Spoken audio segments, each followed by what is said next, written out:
আসসালামু আলাইকুম, সবাই কেমন আছেন? আশা করি সবাই অনেক ভালো আছেন। আলহামদুলিল্লাহ আমিও ভালো আছি। তো আজকে আমি রান্না করব মুরগি রান্নার জন্য এখানে আমি আলু কেটে নিয়েছি আর পেঁয়াজ আর টমেটো কেটে নিয়েছি। আলুটা আমাদের বাসায় সবাই অনেক বেশি পছন্দ করে, বিশেষ করে আমার জামাই। তো রান্নার জন্য এখানে আমি মুরগিটাকে একদম চকচকা করে ধুয়ে নিয়েছি আর এখন হচ্ছে সবগুলো মশলা দিয়ে ভালোভাবে মাখিয়ে এরপর রান্না করব। এইভাবে মশলা দিয়ে মাখিয়ে রান্না করলে আমার কাছে বেশি ভালো লাগে, কারণ একটু তাড়াতাড়ি হয়ে যায়, শর্টকাট মনে হয়। আর এইভাবে যদি ছোটো মাছ রান্না করা যায় তাহলে তার কোনো কথাই নেই, অনেক বেশি মজা হয়। তো যেহেতু আমার কাছে আজকে ছোটো মাছ নেই, সেজন্য আমাকে মুরগিটা দিয়ে নিজেকে সান্ত্বনা দিতে হচ্ছে। তো যাই হোক, রান্নার কাজে চলে আসি। প্রথমেই আমি মুরগিটাকে ভালোভাবে মশলা দিয়ে মাখাবো, আর মাখানোর জন্য এখানে আমি প্রথমে আদা রসুন বাটা দিয়ে দিলাম। এরপর দিয়ে দিয়েছি পেঁয়াজ কুচি, টমেটো, হলুদের গুঁড়ো, মরিচের গুঁড়ো, এখন দিয়ে দেবো জিরা গুঁড়ো। তো জিরা গুঁড়ো দেওয়া হয়ে গেছে, এখন দিয়ে দেবো আসল জিনিস, যেটা ছাড়া কখনোই রান্না সম্ভব না। তো সেটা দিতে এত কেন দেরি হইতেছে আমি কিছু বুঝতে পারতেছি না। আচ্ছা যাই হোক, এখনই দিয়ে দেবো। এখন দিয়ে দিব তেল।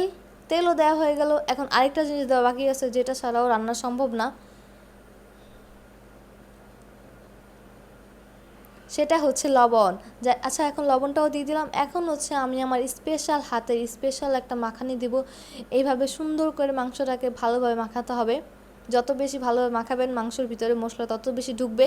তো আমি তো খুব সুন্দরভাবে মাখা নিচ্ছি।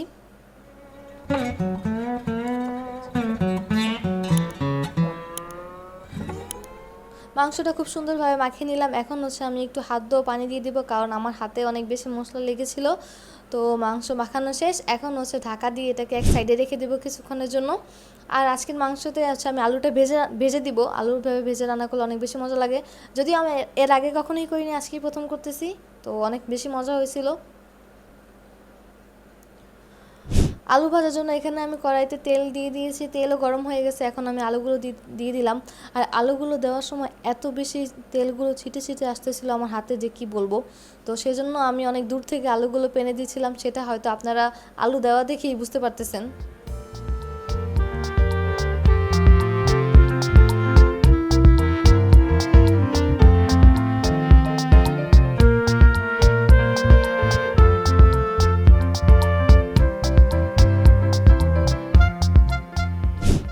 আলুগুলো আমি খুব সুন্দর করে উল্টিয়ে পাল্টিয়ে ভেজে নেব, কারণ এই ভাজার মধ্যে আলুটা অর্ধেক সিদ্ধ হয়ে যাবে।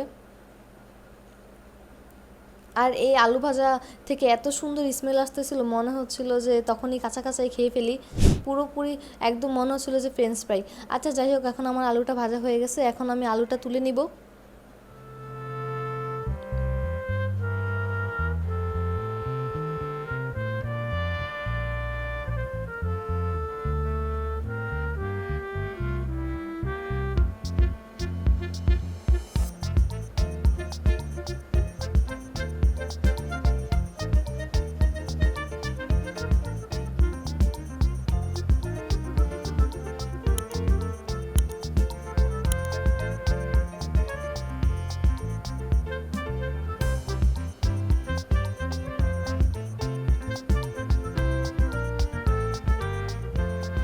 আলুটা আমার লাল লাল করে ভাজা হয়ে গেল।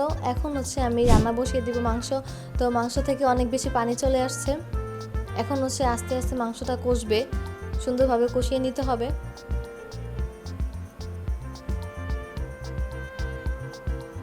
না হলে মাংস থেকে কাঁচা কাঁচা গন্ধ আসবে।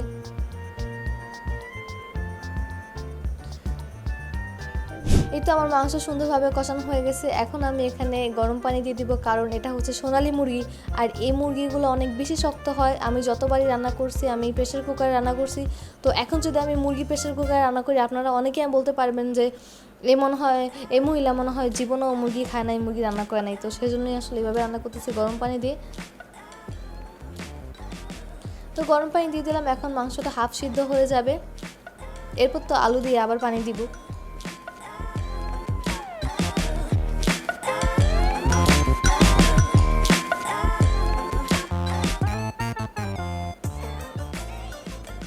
মাংসতে যে পানি দিয়েছিলাম সেই পানিটা একদম অনেকটাই কমে আসছে। এখন হচ্ছে আমি এখানে আলুগুলো দিয়ে দিব। আর আমার কাছে এখন রান্নাটা যেভাবে আছে, আমার কাছে ওইভাবে খেতে বেশি মজা লাগে। সেটা অবশ্যই পোলট্রি মুরগি হলে বেশি মজা লাগে, কিন্তু এই মুরগিটা একটু আলু দিয়ে ঝোল ঝোল খেলে আর কি বেশি ভালো লাগে। তো তো এখন আমি এখানে আলু দিয়ে দিলাম, আলু দিয়ে ভালোভাবে আবার একটু কষিয়ে নিব। এরপর গরম পানি দিয়ে দিব, তাহলে আর রান্না অর্ধেক কমপ্লিট হয়ে যাবে।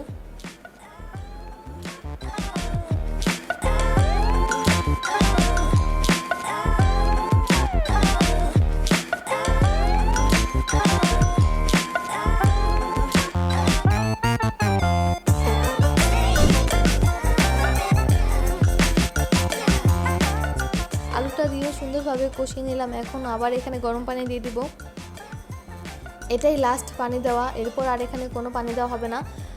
পরিমাণ মতো ঝোল কমে আসলেই আমার রান্না হয়ে যাবে।